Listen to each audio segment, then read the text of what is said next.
Bismillahirrahmanirrahim. Assalamualaikum warahmatullahi wabarakatuh. Alhamdulillah rabbil alamin wassalatu wassalamu ala sayyidina Muhammadin wa ala alihi washabihi ajmain. Saya ingin berbagi mengenai satu topik yang sebetulnya udah dari dulu ya kita dawamkan atau kita komitmen untuk bisa menjalankan, yaitu membangun kebiasaan baik. Dan tentunya sebaliknya nanti kita tinggal dibalik-balikan, menghentikan kebiasaan buruk.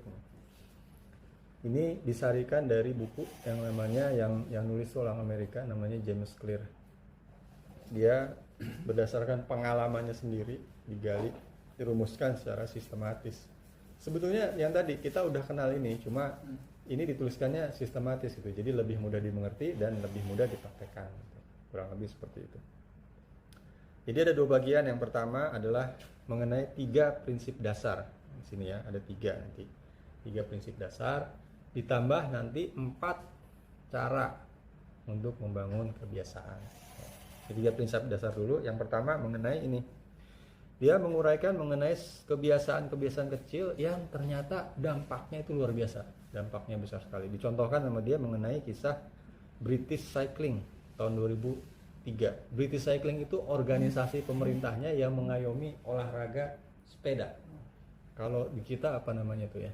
Persatuan Sepeda olahraga bersepeda seluruh Indonesia gitu misalnya.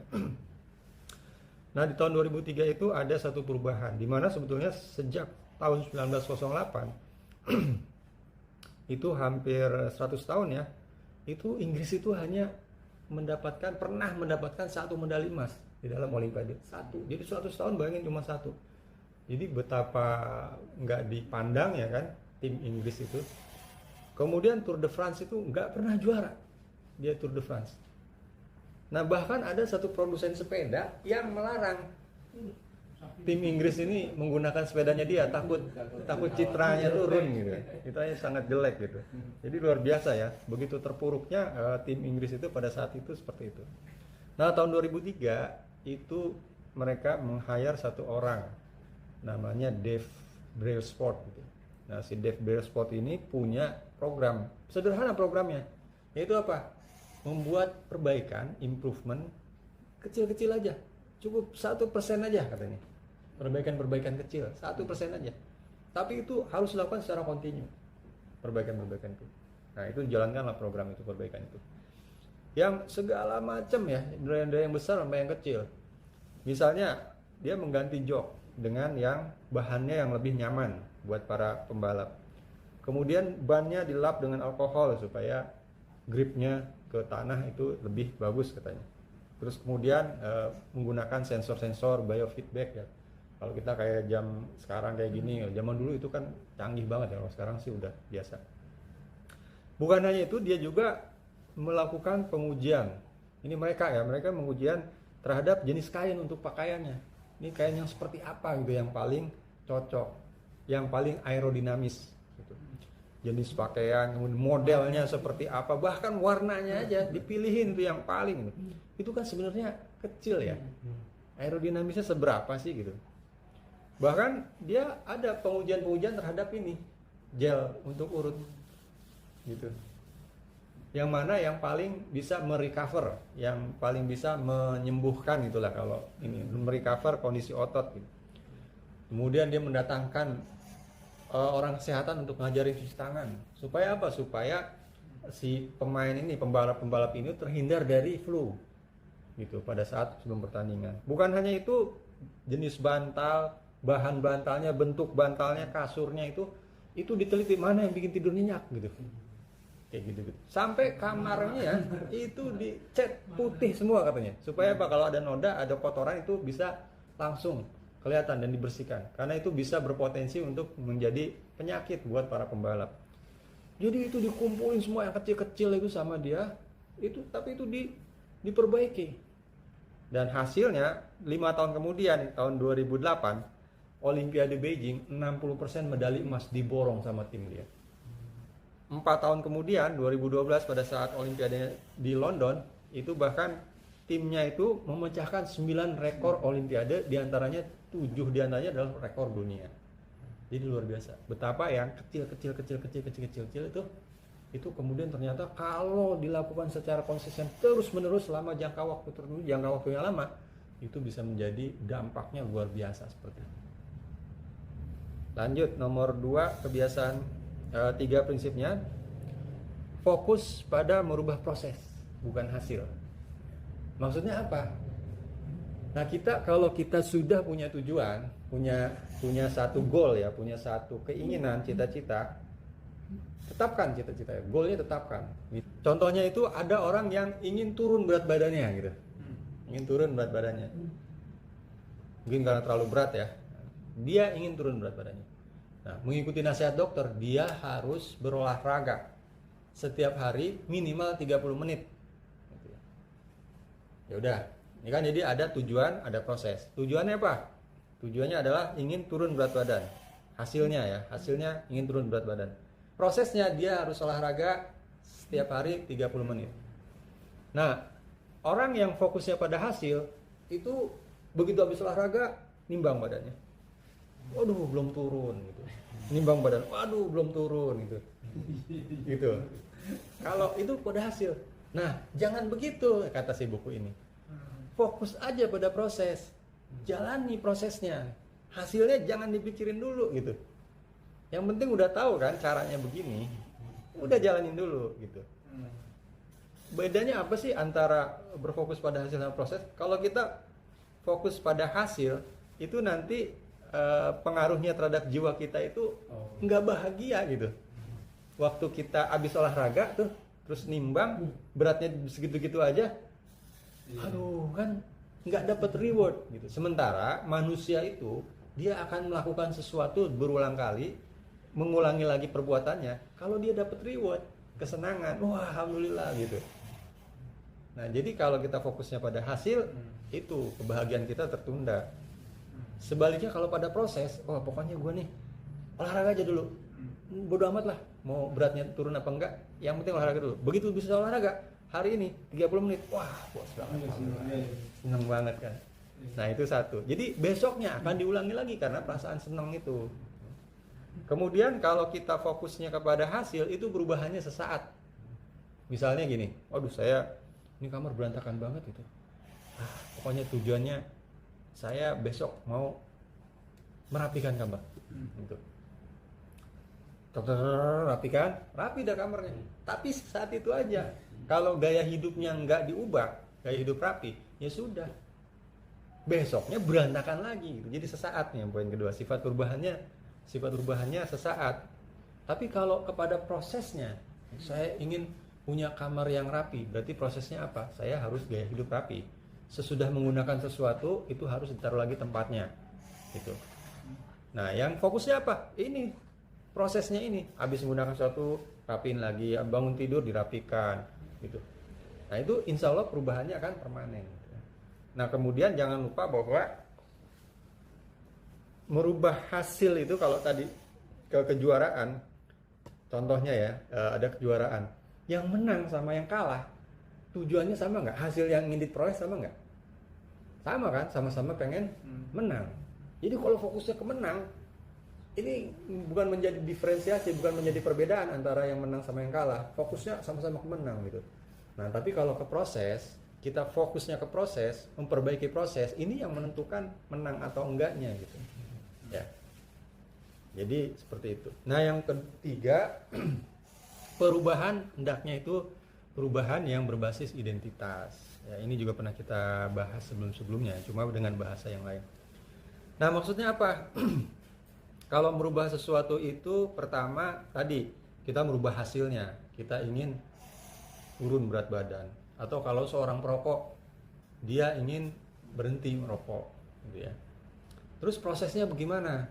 Nah, kalau yang tadi turun berat badan, olahraga setiap hari 30 menit. Kalau yang merokok tadi prosesnya gimana? Ya berhenti aja kan gitu kan. Nah, yang dimaksud identitas adalah menata diri kita, menganggap, melihat ke dalam diri kita mindset, kamu ini, saya ini adalah apa gitu. Kalau contohnya orang yang berhenti merokok tadi, kalau dia bilang, wah saya mau berhenti merokok nih gitu. artinya adalah dia adalah seorang perokok kan. Nggak mungkin kan kalau yang bukan perokok ngomong saya mau berhenti ngerokok kan? Nah dia bilang jangan gitu, ubah dulu justru identitasnya. Gimana ngubah identitas? Bilang pada diri sendiri, saya bukan perokok. Itu kan mengubah identitas. Saya bukan perokok. Saya bukan perokok. Saya bukan perokok. Itu ubah identitas. Nah, setelah itu baru kemudian apa yang harus dilakukan? Ya tidak merokok. Saya tidak merokok. Bukan saya berhenti merokok. Saya tidak merokok. Gitu. Nah, olahraga juga sama contohnya gitu. Kalau kita bilangnya itu saya adalah orang yang mau rajin giat berolahraga gitu. Enggak, ubah aja identitasnya, saya adalah orang yang sehat dan kuat. Bahkan bilang, saya adalah seorang atlet. Saya adalah seorang pendaki gunung gitu. Saya adalah seorang petualang. Saya adalah seorang pelari jarak jauh. Ya, tentunya yang reasonable ya, yang memungkinkan untuk terjadi gitu lah. Kalau bilang misalnya saya adalah seorang atlet maraton, itu kejauhan juga gitu. Gitu. Jadi ubah identitas kita, baru kemudian nanti prosesnya itu mengikuti. Kalau bedanya tadi apa? Kalau kita bilang bahwa saya adalah seorang atlet, dibandingkan saya mau olahraga nih biar sehat gitu. Beda. Jadi kalau seminggu aja nih kita nggak gerak, nggak olahraga, baik itu treadmill, jalan ataupun apapun, udah nggak enak nih. Masa atlet nggak latihan gitu loh.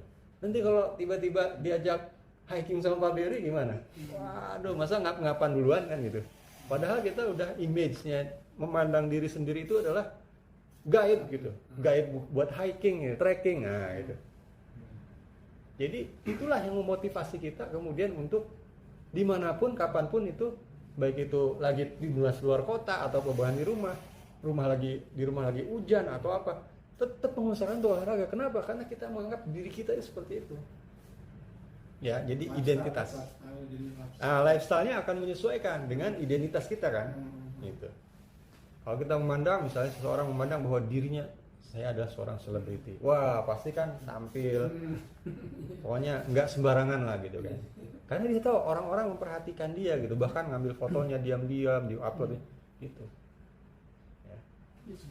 Kalau di kantor misalnya, saya adalah seorang teman buat teman-teman yang lain. Jadi buat baik anggota tim kita ataupun siapa, saya ada teman, maka yang keluar dari sikap kita itu adalah sikap pertemanan, bukan sikap kebosan gitu. Saya bos nih, nah itu keluarnya gitu. Sama, ini juga sama seperti itu, bahwa untuk memulai kebiasaan baru, identitas kita yang kita ubah. Nah contohnya apa? Kalau kita kaitkan dengan kegiatan kita ya, misalnya baca Quran setiap hari. Apa yang perlu kita ubah dulu? Identitas kitanya itu, bahwa kita ini adalah hamba Allah yang diciptakan oleh Allah untuk menyembah Allah, dan diberi oleh Allah itu kitab sebagai bentuk kasih sayangnya kepada kita.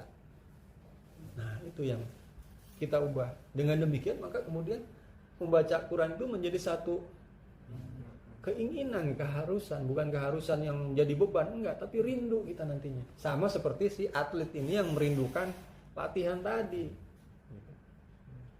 Wah nanti gimana suatu saat tiba-tiba Allah memanggil kita, apa yang kalau aku belum membaca kitabnya gitu, mau bilang apa kan gitu. Ya itu identitas kita ya dirubah.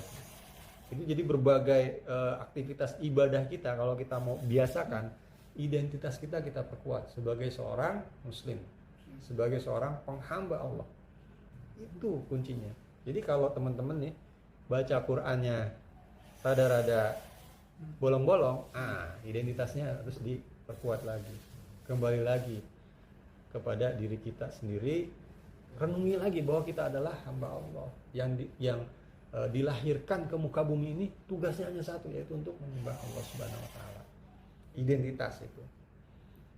Jadi tentukan identitas kita bahwa tadi ya, saya adalah seorang atlet atau seorang yang sangat sehat dengan gaya hidup sehat. Itu satu. Kemudian buktikan dengan kegiatan apa olahraga. Terus ini kalau dilakukan berulang maka akan menerap kepada diri kita bahwa kita adalah seorang atlet dan terus menerus, dan itu saling mendukung. Kitanya juga makin tertanam identitas kita, badan juga makin sehat, kebiasaan makin terus menerus gitu ya. Seperti itu. Jadi 2 langkah mengubah identitasnya. Ini 3 prinsip dasar. Kemudian selanjutnya, nah untuk bisa kita bagaimana membangun satu kebiasaan, coba kita lihat bagaimana kebiasaan itu bisa terbentuk. Di sini ada 4 ya, yang dalam bahasa Inggrisnya disebut 1 tahapannya itu Q. Q itu semacam trigger. Kalau bangun tidur itu alarm lah, ring gitu. Nah itu trigger. Kalau sholat itu azan. Ya Allahu Akbar, wah azan nih. Berarti harus bergegas untuk siap-siap sholat gitu kan. Atau juga bisa menjadi momen-momen, satu momen yang direncanakan, misalnya pulang kerja gitu. Misalnya gini, maksudnya yang momen yang direncanakan itu gini. Kita punya keinginan, kebiasaan, wah saya harus memanfaatkan nih pulang kerja nih untuk olahraga. Berarti saya akan jalan kaki dari stasiun ke rumah pada saat pulang kerja. Nah itu momen. Jadi begitu pulang kerja itu udah jadi trigger tersendiri. Pulang kerja gue mau olahraga gitu. Itu maksudnya seperti itu. Kemudian yang kedua craving. Craving itu begitu udah triggernya nih. Contoh yang paling bagus itu adalah bangun tidur. Alarm bunyi, kring. Kita langsung bangun nggak biasanya? Craving dulu, ngumpulin motivasi dulu. Aduh masih ngantuk banget nih ya. Matikan, dah tidur lagi kan gitu. Azan juga sama kayak gitu. Azan Allahu Akbar, antar tunggu komat aja deh, gitu kan. Gitu. Misalnya terus kalau pulang kerja gitu kan, udah direncanakan mau ini, aduh kayaknya males nih. Udah, naik Gojek aja deh gitu. Itu craving ya, proses craving itu mengumpulkan motivasi gitu. Sesudah cukup motivasinya, cravingnya berhasil, barulah respon tindakan jalan. Sesudah tindakan terjadilah reward. Reward itu bisa positif, bisa negatif, bisa menyenangkan, bisa tidak menyenangkan. Nah, ini hanya akan berhasil loop ini ya. Jadi Q craving respon reward, Q craving respon reward. Kalau diulang terus menerus sekian banyak putaran pengulangan, barulah jadi kebiasaan. Tapi untuk bisa diulang itu rewardnya harus menyenangkan. Buah dari tindakannya reward itu. Berusaha bisa kepuasan dari rasa keberhasilan atau hal yang nyata lainnya, itu hadiah dari siapa gitu. Ya. Ini 4 langkah tadi ya. Nah dari 4 langkah ini kemudian diturunkanlah yang penulis buku ini bilang sebutnya 4 hukum dari perubahan kebiasaan. Yang pertama, ya, kalau untuk membangun kebiasaan baik, triggernya itu harus jelas. Perjelaslah triggernya. Contoh, kalau kita mau bangun tidur gitu kan ya, jangan sampai terlambat, besok harus bangun jam 3 nih. Karena pesawatnya jam 6, berarti harus berangkat jam 4 gitu misalnya. Kira-kira alarmnya dideketin apa dijauhin, apa dikerasin, apa di planin? Dijauhin, terus kenceng kan suaranya, gitu kan? Dijauhin tuh supaya cravingnya gampang, kumpulkan motivasinya gampang. Dikerasin supaya triggernya jelas gitu, ya jelas. Nah terus sama azan juga gitu. Saya inget-inget, ternyata dulu waktu nyari rumah dekat masjid itu ini supaya triggernya jelas.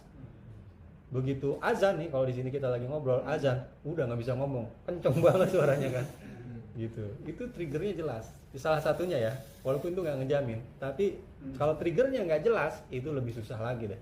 Kelewat terus kita, kayak di kantor misalnya nggak kedengeran azan, terus nggak ada alarm, nggak ada apapun, ya udah kelewat terus gitu. Ya. Buatlah di handphone azan kan, itu seperti itu. Nah itu Q ya, trigger itu harus diperjelas, nanti ada detailnya perjelas. Terus mengumpulkan motivasi, nah jadikan kegiatan itu atraktif gitu, menarik gitu, nanti cara-caranya ada. Terus tindakannya, jadiin dia tindakan itu semudah mungkin. Contoh misalnya kalau kita tindakannya baca Quran misalnya, baca Quran. Tapi kita cuma punya Quran satu di rumah, di lemari itu. Taruh di ruang tengah. Kalau malam begitu nggak bisa tidur baca Quran lah jalan dulu ke tengah, susah, gitu kan. Kalau di luar iseng lagi nunggu sesuatu, antri atau kayak Pak Beri nunggu, waduh Qurannya di rumah gitu, susah. Nah itu nggak dipermudah gitu.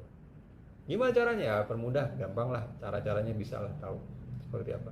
Misalnya Qurannya kecil, taruh kantongin, atau taruh sini satu, sana satu, sini satu gitu misalnya, atau macam-macam lah yang permudah. Nanti ada di ini. Kemudian rewardnya, buahnya itu dibuat jadi memuaskan.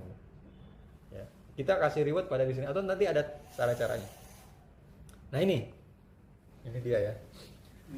Yang satu trigger Q-nya itu kita perjelas. Gimana caranya? Pertama buat habit scorecard, semacam yang dulu kita pernah bahas ya, semacam KPI lah, key performance indicator buat diri kita sendiri, ya.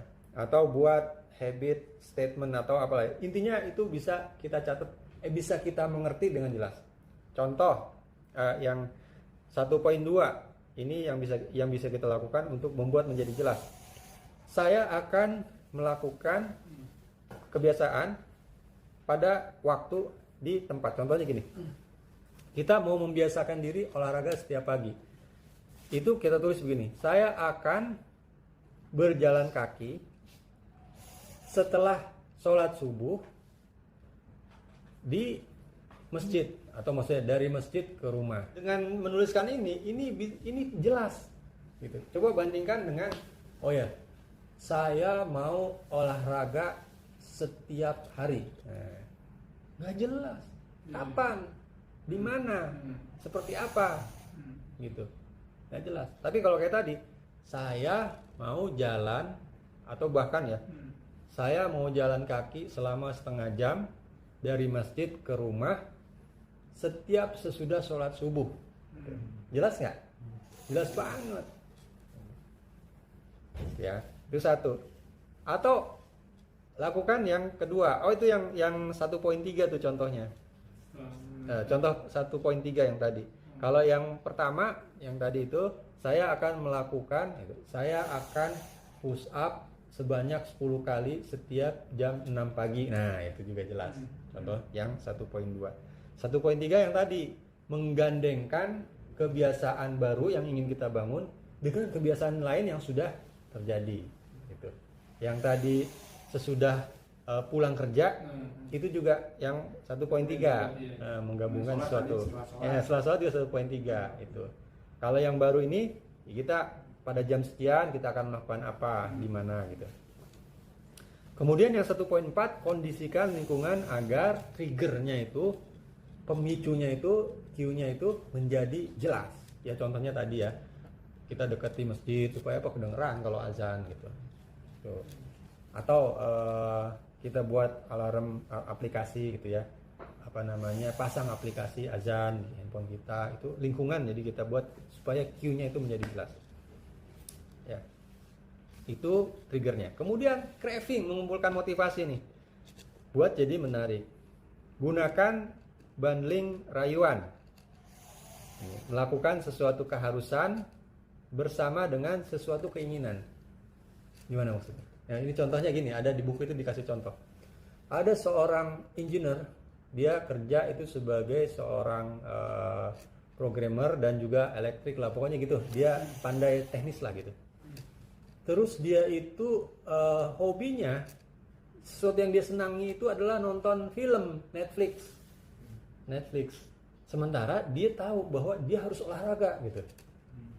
Nah, akhirnya gini, dia dibanding sama dia nih, kesenangannya ini dengan olahraganya. Gimana caranya? Dia desain sepeda statis, dimana sepeda statis ini diset gitu ya, menjadi saklar buat Netflixnya ini. Jadi sepeda statisnya itu harus digoes sampai kecepatan tertentu yang dia bisa set sendiri. Buat supaya si Netflixnya jalan. Kalau dia berhenti, ininya mati gitu. Nah, jadi dibanding antara yang dia senengin, hobinya dia, sesuatu yang menyenangkan buat dia, dibanding dengan sesuatu yang emang harusnya dilakukan gitu, yang bisa membuat dia sehat, bisa membuat yang bermanfaat buat dia, yang dia tahu bahwa ini harus saya lakukan gitu. Kebiasaan yang ingin dibangun gitu ya. Nah, nanti cari contohnya silakan, kalau buat kita apa masing-masing orang kan beda gitu ya. Atau misalnya kalau komunikasi sama anak ya, setiap hari itu. Nah, ini kan buat ya apa namanya, bukan hal yang mudah juga kalau kita mau biasakan. Nah, ini kita banding dengan hal yang menyenangkan buat kita. Misalnya apa? Kita seneng apa? Senengnya misalnya jalan-jalan ke mall misalnya. Udah ajak aja anak ke mall. Jadi sekalian kita, atau kita seneng berenang, ajak aja anak berenang. Berenang yuk gitu. Atau pokoknya dibanding dengan sesuatu yang kita sudah senangi gitu. Si kebiasaan baru itu mirip-mirip sih dengan yang tadi ya. Kemudian yang kedua, bergabung dengan komunitas yang satu frekuensi gitu. Jadi kalau kita hobinya sepedaan, cari sama komunitas sepeda itu lebih ini. Trekking, hiking, nah itu cari sesama ya hobi yang sama itu bisa. Terus kemudian ya sama juga ya, kita kita ingin menumbuhkan kebiasaan sholat berjamaah di masjid, baca Quran, kemudian macam-macam itu ya kegiatan-kegiatan kita. Ya kita gabung sama orang-orang yang punya keinginan yang sama seperti itu. Itu akan lebih memudahkan. Kemudian 2.3 ini, lakukan sesuatu yang menyenangkan sebelum memulai yang berat. Nah ini, kalau ini contohnya di buku itu, misalnya dia bilang ada dulu seseorang yang dia bilang kalau dia ingin fokus, mau fokus terus kemudian mau ini, dia pasang headphone di kepalanya. Nah, karena kebiasaan begitu, akhirnya begitu dipasang headphone walaupun tanpa musik dia udah bisa fokus ini, kayak gitu-gitu. Nah, kalau kita mungkin berdoa gitu ya, berdoa dulu, baca Bismillah atau ritual motivasi lah seperti itu untuk bisa menjadi memudahkan, membuat itu menjadi lebih menarik. Dia bilang lakukan sesuatu yang menyenangkan sebelum memulai yang terasa berat gitu. Itu juga bisa. Kemudian yang ketiga, lakukan. Ya, lakukan. Udah. Kan tadi udah triggernya ada. Kemudian udah menarik. Udah lakukan. Nah, kuncinya biar bisa melakukannya apa? Kurangi segala macam yang bisa menghambat. Itu maksudnya gesekan itu. Kurangi langkah yang diperlukan menuju tindakan. Jadi, contoh gini. Mau olahraga. Apa olahraganya? Ini badminton. Nah, kalau buat saya, badminton itu stepnya itu buat main badminton itu agak panjang kalau buat saya. Pertama harus nyiapin raketnya dulu. Yang kedua koknya. Ya kan? Ketiga lapangan mana yang bisa dipakai nih?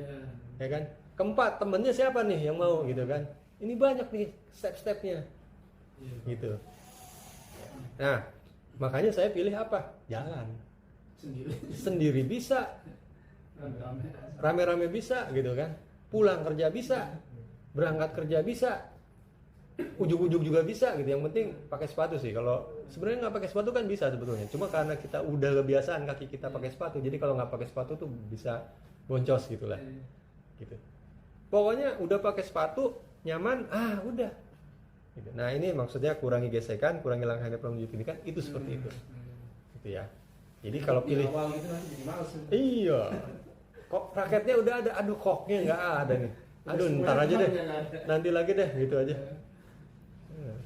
Temennya ada nih, tapi kita atau sepatunya nggak cocok. Waduh belum punya sepatu ini, gitu kan. Nah, itu ada aja. Jadi pilih ya. Atau kalau kita bisa mengkondisikan sih ya bagus aja. Beli semua udah dapet semua. Jadi kan gampang tuh. Disiapin dalam satu box ininya, taruh langsung di mobil atau motor, langsung bisa jalan dreng gitu. Itu ya bisa aja sih. Gitu. Bisa-bisa aja. Yang penting kurangi gesekannya, hambatan-hambatannya dikurangi, terus kemudian langkah-langkah untuk bisa kita langsung melakukan itu dikurangi juga. Kedua, kondisikan lingkungan untuk mempermudah. Sama tadi. Ya lingkungan kan bisa yang tadi ya, peralatan, sepatu, apa segala macam itu kita bisa inilah kondisikan.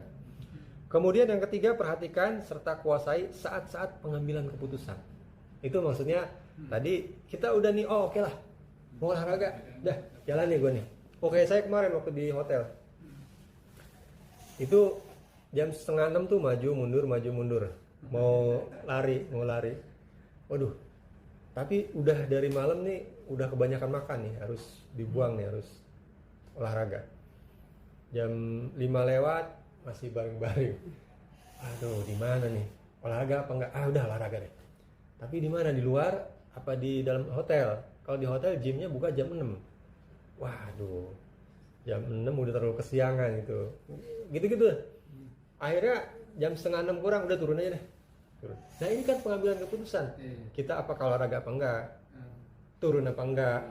Di mana? Di luar apa di dalam? Itu pengambilan keputusan. Jadi itu diperhatikan ketika kita mengambil keputusan itu, kita perhatikan, kita kuasai. Dan kita ambil keputusan konsisten dengan tujuan kita. Jangan kalah, jangan menyerah. Nah, akhirnya saya turun tuh.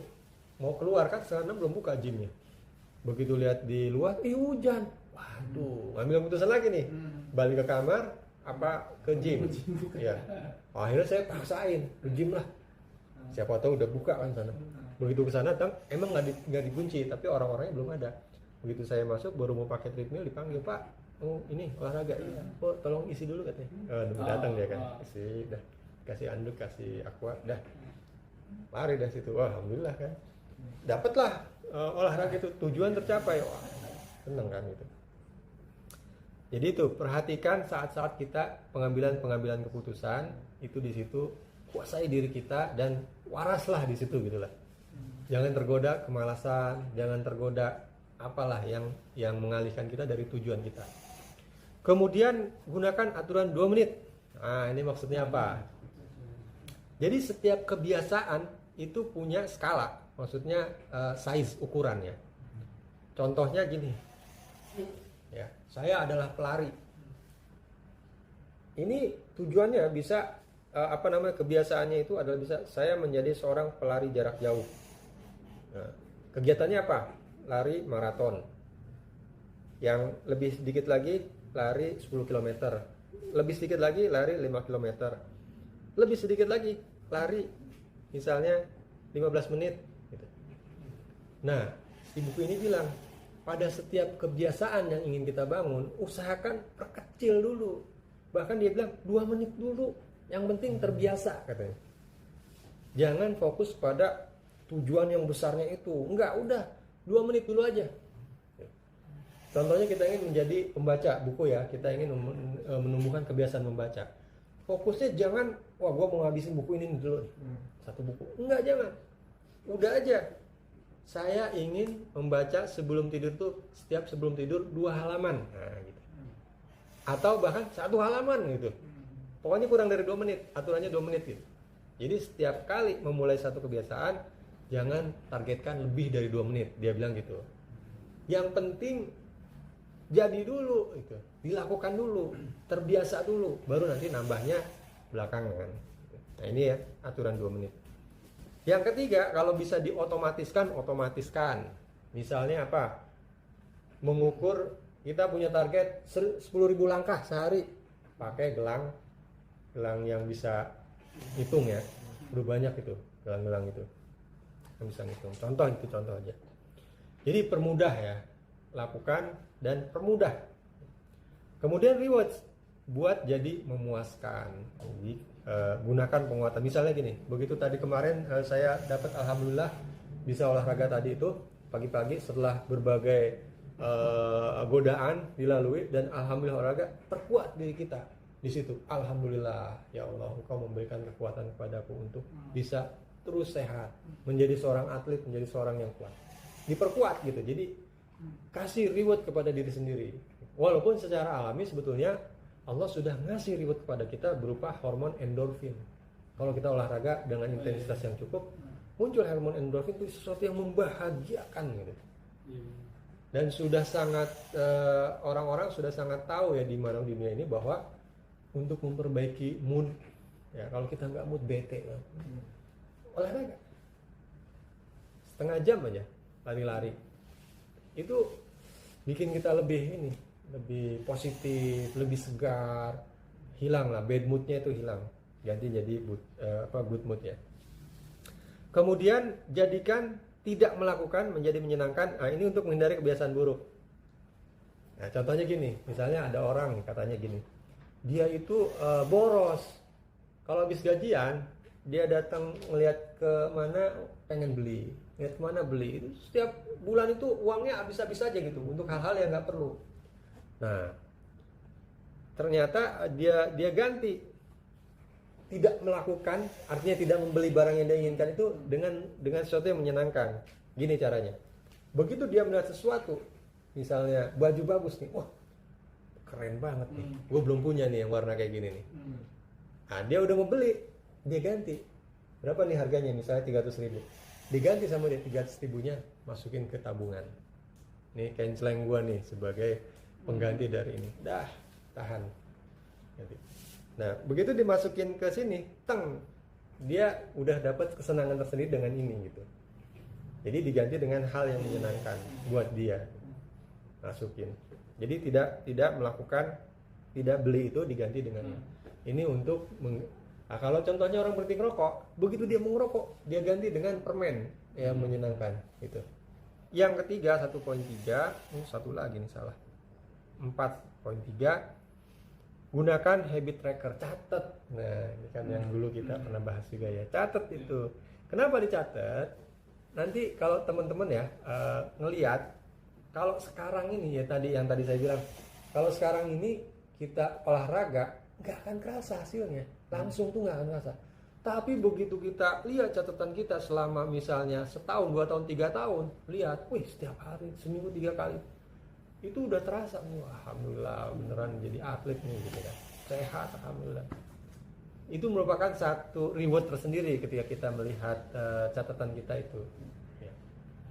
Terus ada dicontohkan sama dia gini, contoh monitoring itu bukan hanya catatan, tapi bisa juga logbook gitu ya, atau bisa juga bahkan katanya gini, dia bilang ada seseorang bankir, dia kerja di bank, pemula masuk ke bank, tugasnya itu untuk mencari kreditor apa debitor gitu ya, pokoknya ada transaksi lah yang dia harus capai dalam 1 minggu atau 1 bulan gitu. Makin banyak transaksi makin bagus, dan itu dimulai biasanya dengan angkat telepon, ditelepon calon customernya, kemudian dijelaskan gini terjadilah transaksi gitu. Mungkin kayak ini juga ya, broker saham ya, sama ini. Nah, ini orang karena pemula dianggap sama teman-temannya itu diremehkan lah. Tetapi setelah berapa bulan ternyata dia performance-nya paling bagus, transaksinya dia paling tinggi. Orang-orang pada heran. Terus dilihat apa sih yang membedakannya? Kita kan sama-sama, bahkan dia pemula lagi. Ternyata dia pakai teknik reward tadi itu. Dia sediain di mejanya dia itu 2 toples. Yang satu toples kosong, satu toples berisi kelereng sebanyak 120 kelereng. Dia fokusnya itu memindahkan kelereng dari satu yang tadi penuh ini ke yang kosong. Targetnya sebanyak-banyaknya. Yaitu setelah dia telepon customer. Telepon satu customer, kelerengnya pindahkan. Habis itu telepon lagi, kelerengnya pindahkan. Telepon yang lain lagi, kelerengnya pindahkan. Dia nggak ngukur berapa transaksi yang sudah saya dapat pada hari ini. Enggak, cuman kelereng aja pindah-pindah nama dia. Yang penting banyakin lah si telepon tadi itu. Mau transaksi mau enggak itu urusan belakangan gitu. Itu prinsipnya dia. Dan dengan begitu dia bisa mau lebih dari yang lainnya. Nah, ini yang habit tracker ya. Kemudian bagaimana kalau satu kebiasaan itu terputus? Gitu. Kalau terputus, kembali cepat. Jangan sampai luput 2 kali. Yang agak berat itu kalau kebiasaan itu udah kita kaitkan dengan waktu tertentu, kemudian kita harus mengubah. Contohnya misalnya gini, saya dulu waktu terbiasa setiap hari naik KRL, itu biasanya 1 jus itu waktu berangkat, pulang itu bisa 1 jus lagi gitu, jadi hampir 2 jus. Atau bisa pulangnya itu baca yang lain lah, terjemahan dan sebagainya lah. Begitu ganti nih, kantor pindah jauh dari stasiun KRL, wah aduh berantakan lagi deh, susah lagi cari waktu. Wah cari, misalnya ada 2 lembar sesudah setiap sholat wajib, subuh 2 lembar, zuhur 2 lembar, asar 2 lembar, maghrib 2 lembar, isya 2 lembar, dapatlah 1 juz kan. Nah kayak gitu. Rutin misalnya udah gitu. Harus keluar kota gitu misalnya. Sering keluar kota, wah berantakan lagi dah. Kenapa? Karena pas keluar kota, pas waktu-waktunya sholat tuh udah berantakan juga, jamaah kosor kan. Waduh, salah. Kayak gitu-gitu. Jadi tapi ketika kita terputus satu kebiasaan, itu jangan lama-lama gitu putusnya gitu, maksudnya dia tuh. Yang nomor poin 4 nih, 4.4 ini. Oke, tadi nyari waktunya. Iya, harus cepet lah gitu. Langsung, jangan lama-lama. Karena kalau keputus, satu kali keputus, yang kedua kali keputus, yang ketiganya itu udah kayak mulai baru lagi gitu, dia bilang. Berat lagi, susah gitu. Iya, dari awal lagi gitu. Nah ini ya, ini apa namanya, cara kita memulai atau ya memulai kebiasaan. Mudah-mudahan ini bisa kita terapkan ya dalam kehidupan kita sehari-hari, walaupun sebetulnya ini sudah kita pelajari lama gitu, tapi dengan terstruktur seperti ini mudah-mudahan lebih memudahkan kita. Saya kapan itu membiasakan mencoba kebiasaan main pingpong gitu sama bapak-bapak di sini kan, tapi nggak jalan gitu. Saya cari-cari kenapa gitu, bukan cari-cari. Setelah baca buku ini baru sadar, oh iya, kegiatan itu buat saya nggak satisfying. Kenapa? Jago-jago. Mainnya udah pada pelantar pelintir semua. Saya ngembaliin aja susah gitu. Mas Darwa juga mungkin suka main sini kan. Itu jago-jago. Ngembalikan serve-nya mereka aja setengah mati gitu. Itu setiap hari apa pingpong? Hari Sabtu sama Rabu kalau nggak salah. Sabtu pagi. Sabtu pagi ya. Minggu juga ya. Minggu juga ya kadang-kadang. Jadi ya bagaimana saya bisa mau mengulangi lagi kan? Kalau cuma capek ngambil bola doang. Paling kalau saya ke situ bikin video gitu. Itu yang lebih rewarding buat saya, satisfying buat saya itu. Sama sepeda juga gitu. Nah, ternyata saya ikut-ikut sepeda itu sepedanya sendiri kayaknya kurang membuat satisfy gitu. Rewardnya itu kurang. Kenapa? Kok kayaknya nggak keringetan gitu. Kalau saya kebalikannya Pak. Kebalikannya. Sendiri lebih memuaskan daripada rame-rame gitu. Iya. Jadi memang benar sih, kayak kalau rame-rame saya udah kalau mau ini nggak bisa nanti. Yang satu nggak setuju, berhenti, ini maju. Iya, Jadi beban kan. Kalau sendirian mau berhenti kek, mau ngebut, mau nyantai, mau jauh, mau deket gitu. Nah itu. Pulang yang di situ mas. Nah, tapi orang ada yang kebalik juga. Iya benar. Motivasinya justru sama orang lain. Iya, benar. Ada juga yang kebalik. Jadi carilah nature kita seperti apa, masuk ke situ, jalani itu, udah biasakan. Itu dari naik gunung juga ya, berharga banget. Kalau teman-teman yang suka naik gunung atau pernah naik gunung, itu di situ untuk membangun kebiasaan itu bagus banget ya pelajarannya. Jangan lihat gunungnya, puncaknya kalau naik gunung itu. Kalau kita ngelihat, wah jauh banget ya, langsung sudah sampai lagi. Kok nggak sampai sih, jauh banget gitu. Sama kan dengan yang tadi kan, fokus pada proses, bukan pada hasil. Kalau mikirin hasil, timbang lagi masih segitu juga, timbang masih segitu juga gitu. Melihat masih di sono puncaknya, melihat masih jauh juga gitu kan. Kalau ngelihat hasil itu ya, jadi fokusnya kemana? Langkah kita aja, yang di depan kita nih jalanin aja, langkah demi langkah, itu fokusnya.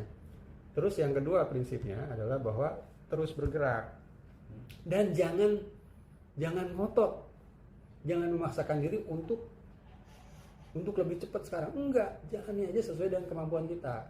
Nah saya kapan itu ada sama grup yang lain ke Sentul. Itu enggak terlalu nanjak juga sebenarnya, tapi di antara mereka tuh ada yang gangguan jantung lah. Saya lupa, bukan jantung, tapi back pain. Low back pain. Dan dia merasa nggak bisa. Saya bilang bisa, dia bilang. Ini nggak berat, saya bilang. Terus saya yakinkan gitu. Nah, dia itu caranya, dia itu apa ya? keburu-buru gitu kalau menurut saya. Dia nggak menyesuaikan sama kemampuan dia. Dia nggak pernah olahraga karena bukannya pernah olahraga, jarang banget olahraga karena itu tadi back pain, jadi merasa susah gitu, mau ini takut mempengaruhi back pain. Nah terus saya bilang ayo ikutin saya ukur dulu dia itu kecepatan mana yang dia itu udah terengah-engah gitu, berarti saya segini, dapatlah speed saya. Nah manusia itu, kita nih teman-teman kalau belum pernah naik gunung, pasti kalau ngadepin tanjakan kecenderungannya bukan memperlambat tapi mempercepat. Tebakan saya begitu. Kenapa? Karena kita dari lahir sampai sekarang ini, kalau kita jalan-jalan di mana-mana nih, yang bukan di gunung, itu yang namanya tanjakan tuh pasti ada puncaknya kan, terus turun lagi kan. Ya, nanjak di sini, flyover nih, flyover, nanjak kan, nah pasti turun lagi kan. Terus di mana? Cari di sini di Depok, pasti begitu, nanjak turun lagi, sehingga apa? Apalagi anak-anak, kalau dia nanjakan dia bahkan lari dulu, sampai puncak nggak, gitu kan, nungguin kita gitu anak-anak. Itu nature-nya begitu. Nah kalau itu dibawa ke naik gunung, tanjakannya nggak habis gitu. Sebentar aja dia udah ngap-ngapan, nggak bisa napas, berhentinya lebih lama daripada jalannya itu. Nah itu yang saya jaga, tahan kecepatannya, tahan, jangan mendahului saya bilang, tahan nih. Nah jalan saya itu menyesuaikan dengan kapasitas jantungnya dia supaya enggak terlalu terus kemudian bikin dia berhenti, enggak gitu. Tapi saya minta jangan berhenti ya, ikutin saya aja terus. Memang lambat tapi sampai gitu. Sampai begitu sampai di tujuan kita, alhamdulillah saya bisa ya, emang bisa gitu. Nah saya yakin dia pasti akan ingin mengulangi itu lagi gitu. Tapi kalau dia nggak pakai cara itu, belum tentu dia bisa sampai, karena baru 2-3 kali dia nyoba pasti akan gitu kan, muncullah godaan-godaan lagi, lagi nggak fit lah, lagi apa gitu misalnya. Padahal caranya aja yang kurang tepat.